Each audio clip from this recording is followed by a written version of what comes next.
एक समय था जब लोग छोटी छोटी बातों पर ऑफेंड हो जाया करते थे। फिर वो हर एक बात पर ऑफेंड होने लगे। कई बार तो लोगों को पता भी नहीं होता था कि वो आखिर किस बात पर या किस वजह से ऑफेंड हुए हैं। फिर एक टाइम ऐसा भी आया जब ऑफेंड होना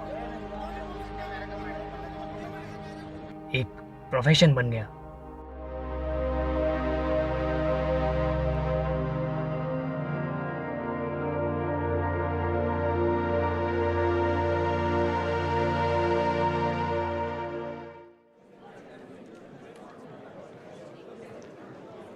ऐसा लगता है जैसे कल की ही बात हो। आसपास बड़ा ही टॉक्सिक और नेगेटिव माहौल था। लोग हर छोटी छोटी बात पर गुस्सा हो जाया करते थे। कुछ लोग थे मेरे जैसे जो इस गुस्से को बाहर निकाल दिया करते थे, पर कुछ बेचारे लोग मन ही मन में बड़बड़ाकर इस गुस्से को दबा लिया करते थे। मैंने सोचा कि मुझे इन लोगों के लिए कुछ तो करना होगा। फिर मैंने अपने ही जैसे लाइक माइंडेड लोगों के साथ मिलकर एक एसोसिएशन बनाई। हमने इसे रजिस्टर भी करवाया और फिर अपने पहले ऑफिस की स्थापना की।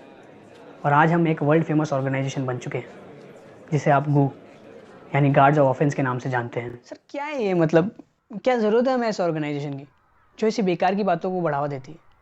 मैं तो ये देखकर हैरान हूँ कि आजकल के बच्चे इसे एक लेजिट करियर ऑप्शन की तरह देखते हैं। जहाँ कभी बच्चे यूपीएससी, इंजीनियरिंग, मेडिकल करना चाहते थे, वहीं आज ये गार्ड्स ऑफ ऑफेंस करना चाहते हैं। समय के साथ गू की पॉपुलैरिटी बढ़ने लगी। लोग ज़्यादा से ज़्यादा गू के साथ जुड़ना चाहते थे। अब ऐसे ही हर किसी को तो मेंबर नहीं बना सकते ना। मेंबर बनने के लिए आपके अंदर कोई तो स्किल होनी चाहिए। तो हम पता कैसे करें कि एक आदमी कितना स्किल्ड है? ऑब्वियसली टेस्ट लेकर। तो हमने डिसाइड किया कि हम हर साल एक कॉमन एंट्रेंस टेस्ट कंडक्ट करवाएंगे। अब टेस्ट देना है तो पढ़ना भी पड़ेगा। तो मैंने और मेरे एसोसिएशन के कुछ काबिल मेंबर्स ने मिलकर एक कोर्स तैयार किया, जिसे हमने गू नाम दिया, फॉर ऑब्वियस रीजंस। और फिर अपनी वेबसाइट पर सिलेबस और एग्ज़ाम से रिलेटेड गाइडलाइंस इशू की, ताकि जो भी बच्चा गू करना चाहे उसे कोई तकलीफ ना हो। आज से 4 साल पहले मैंने गू का एंट्रेंस टेस्ट क्लियर किया था और तब मैं ऑल इंडिया रैंक 1 था।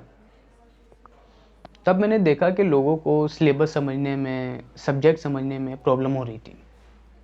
तब मैंने डिसाइड किया कि मैं अपनी मेंबरशिप छोड़ूंगा और इन लोगों के लिए कुछ करूंगा। तब मैंने अपना खुद का ट्यूशन सेंटर ओपन करा और आज मुझे कहते हुए बहुत ही प्राउड फील होता है कि आज हम देश के टॉप ट्यूशन क्लासेस में से हैं। और हमारे पॉपुलैरिटी का एक मेन रीज़न ये भी है कि हम लेटेस्ट गू की गाइडलाइंस के हिसाब से गू करवाते हैं, जहाँ बेसिक लेवल से एडवांस लेवल की प्रिपरेशन करवाई जाती है। अच्छा लगता है जब हमारे यहाँ से कोई एंट्रेंस टेस्ट क्लियर करता है और बाहर अपनी एक नई पहचान बनाता है। क्या बेवकूफ़ी है सर। हर साल एंट्रेंस टेस्ट हो रहे हैं एक ऐसे ऑर्गेनाइजेशन से जुड़ने के लिए जहाँ नफरत और इंटॉलरेंस को एक स्किल माना जाता है। आप सोच भी नहीं सकते कितना नेगेटिव और टॉक्सिक माहौल है हर जगह। अब आप मुझसे पूछ रहे हैं मैं गू क्यों करना चाहता हूँ, तो इसका सीधा सा जवाब है परंपरा। मेरे दादाजी ने गू किया, मेरे पापा ने गू किया और मेरे भैया ने भी गू किया। So following the family traditions अब मुझे भी गू करना है। बहुत लोगों ने कहा तू गू करने का सपना छोड़ दे, ऑफेंड होने का सुख गरीब की किस्मत में नहीं है, लेकिन मैं नहीं माना और मैं अब एंट्रेंस एग्जाम की तैयारी कर रहा हूँ।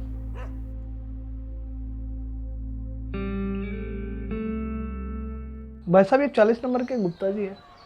क्या रुतबा है इनका, बड़ा रुतबा है। मिले थे परसों मुझे। मैंने पूछा आपका बेटा क्या कर रहा है? सीना चौड़ा करके बोले गू कर रहा है। और एक हमारे साहबजादे हैं, लाइफ में कुछ पड़ी नहीं है इनको। भाई साहब मेरा नेचर तो ऐसा है ना, दाल में नमक भी कम हो जाए ना, जो कि कभी होता नहीं है, तो भी मैं ऑफेंड हो जाता हूँ। और एक हमारे साहबजादे हैं, लाइफ में कोई सीरियसनेस ही नहीं है, हमेशा चिल आउट जोन में रहते हैं। हमेशा पूछो क्या करना है, इंजीनियरिंग करनी है। अब आप ही बताओ। एंट्रेंस टेस्ट क्लियर करने के बाद आपके पास 2 ऑप्शन हैं।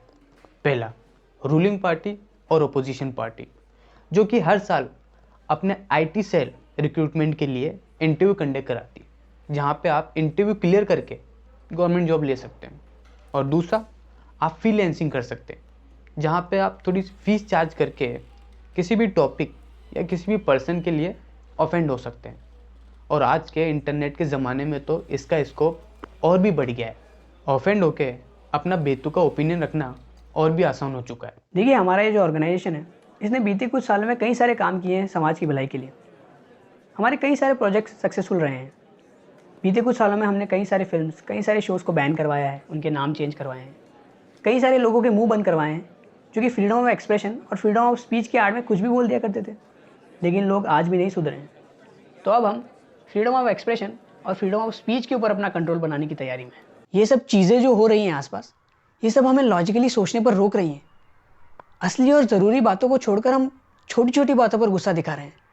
मैं पूछता हूँ कि क्या हम दिलो दिमाग से इतने कमज़ोर हैं, इतने खोखले हैं कि हमें हर कोई बेतुकी बात ट्रिगर कर जाती है? बहुत ही बड़ा सवाल है ये। क्या हम दिलो दिमाग से इतने कमज़ोर हैं कि हर छोटी बेतुकी बात पर हम ऑफेंड हो जाते हैं?